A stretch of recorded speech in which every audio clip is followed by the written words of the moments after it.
Wow, I love that. Thank you. He's very articulate. And what I think Yes. is fun is like, he was speaking in layman terms, and if they want to see more of that, they can go to morristoday.com/Alzheimer's, and they can see the video in its entirety.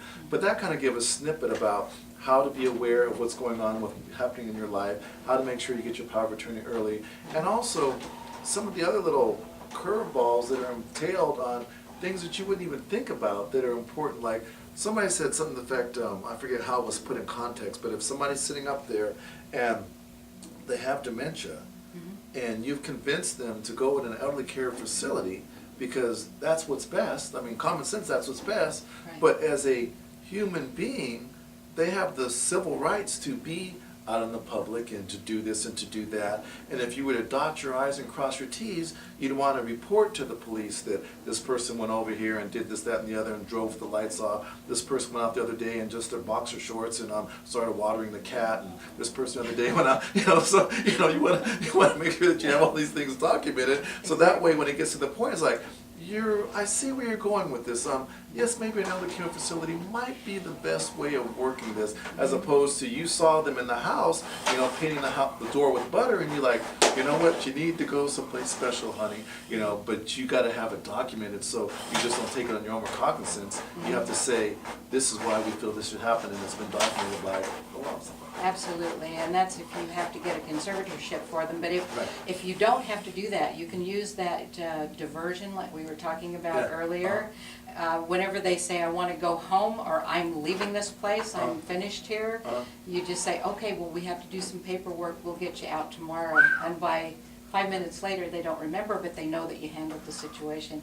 So that diversion comes in handy a lot of times. Gosh, yes. Many situations. You really, really do have to be on your tiptoes when you're thinking, because there's so many times they can take a left turn or a right turn or a U-turn, and you're thinking, wow, where did that come from, That's And true. one of your leaders over there, the gentleman who kind of was the founder of this, what's his name again? John Gorman. Yeah, John Gorman. He's my hero. When I hear him speaking, something as simple as ice cream, like you said at the beginning of the interview, somebody's sitting up there and they don't want to take a bath, or they don't want to come to dinner, or they don't want to do this, that, or the other. Okay, well, let's sit down and have some ice cream, and then maybe that we can go watch some TV. Oh, yeah, ice cream. And it's almost like the child within kind of cooperates on something that simple. Yep, you've accomplished what you needed to get done just by bribing them with something that Sure. they love. There's a facility, I believe it's in Stockton, that John goes to all the time, and this lady loves Taco Bell, but she hates to shower. And so they just tell her, as soon as you take your shower, we'll take you to Taco Bell. Now the Okay. thing is, if she remembers, which she usually doesn't, but if she remembers, what's it gonna hurt if they Right. take her to Taco Bell? Exactly. And they get the shower accomplished. It's great. There are a lot of little tricks that you can use when you're caring for somebody like that, as you know, because Oh, you yeah. were doing that. I had the same experience. And something else that kind of caught my eye, it's like, I came in the first time to your group about maybe 3 months ago, whatever, right? And I almost started welling up in tears, because I'm like, so the community sees that we need this. Yeah. And it broke my heart, because some of the things I was dealing with the elderly, I was over my head. I was out of my element. And I'm pretty adaptable. I mean, I can think on my feet, but something's like, I need help. I need help. I was taking care of another person one time, and my mom was with me at that time, right? She was alive at that time. And so I'm calling her, see how it's going, or something like that. And she goes, well, let me speak to him. I said, okay. So I gave him the phone, right? And she goes, hey, how's it going, Frank? Oh, pretty good. So what are you doing? He goes, I think I need help. And so she goes, what are you doing with that poor man? I said, I'm not doing anything, But it's just weird and comical the different things they'll come up with. And I don't know, I just love doing it. But point being, if I could have been aware of some kind of support group like that, then I could have learned about the ice cream. I could have learned about sundowners. I could have learned about so many advanced techniques that your group has. I didn't even think that keys was an issue. I'm thinking, if a person has a potential or capacity to get in an accident, it's a no-brainer to incapacitate the car or take the keys. But some people, or your father, or your boss, or whatever the case may be, and we're in the non-common sense vibe to think, well, that's my mom. I can't tell them they can't drive the car. Exactly. Yes, you can. They're going to go hit somebody. You have to. It's really hard to reverse that parent-child relationship. Right. And sometimes you have to for their safety, but that doesn't make it any easier. It's Sure. very difficult to do that. And that's where I usually advise family members to incorporate the help of your doctor. Have the doctor say, you can't drive anymore, Right. or have the doctor say, I want you living in an assisted facility until you get better. Right. I always like to give them a little bit of hope. Right. Even though we know they're not going to get any better, Uh-huh. if they think they are and they're Right. only here temporarily, then it's More a little likely. easier for them to deal with. So there are all kinds of tricks, and one of the things that I really enjoy watching in the caregiver support group that you have gone to a few times is people who come for the very first time. You can tell they're just absolutely Help drowning me, in yeah, this. yeah. Help me, they're in tears, I don't know how to cope. They're at the end of the rope. Mhm. And after they've been there a few times and are starting to receive some of the suggestions from other people that have gone through what they're Right. going through now, they calm right down and they Oh, are yeah. able to cope with the situation. It's- And it's amazing to see the change. It is so amazing, because I was listening to one gentleman in there, and he's extraordinarily intelligent and well-versed and ran a business and did this and did that. And he just point blank said, he says, out of all this highly technical stuff I've done, this is the hardest thing I've ever done.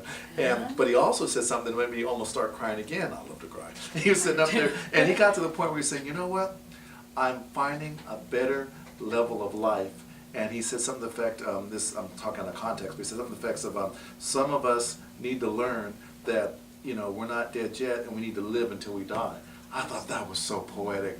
And on the same token, he was sitting up there saying some other things about how, I could tell that he had gathered tools from your organization as far as how to misdirect, how to, work the different tricks, how to be aware, how to, if you have to answer a question a few times, that's okay.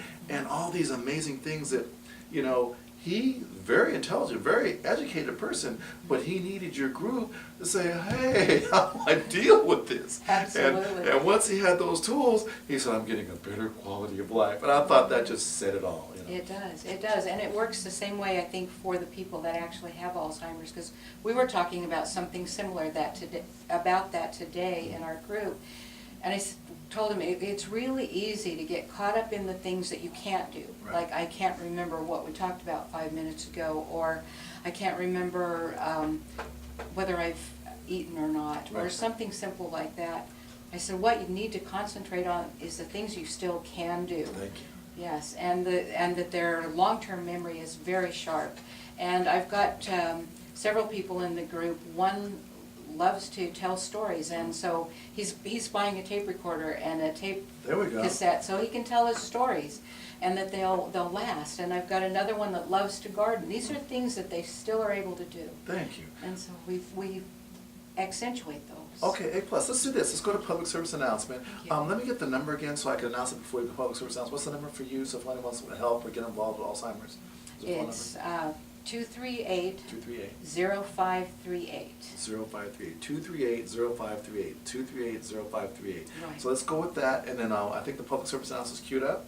We Great. got the cue for that, so when we come back, we can talk about other people that might want to get involved with care, with case may be. So Great. we'll relax Thank you, here for a little bit. We'll go to public service announcement, and then we'll get a chance to talk a little bit when we come back and get some other ideas across and make the ball happen and get some things going. Sounds good.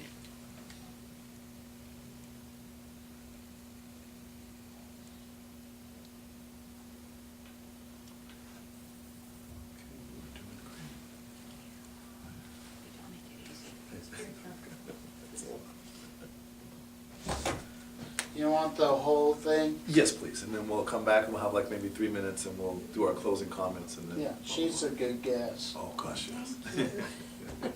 Juicy. It's that drama training, I guess. Exactly, it is. Fluid as could be.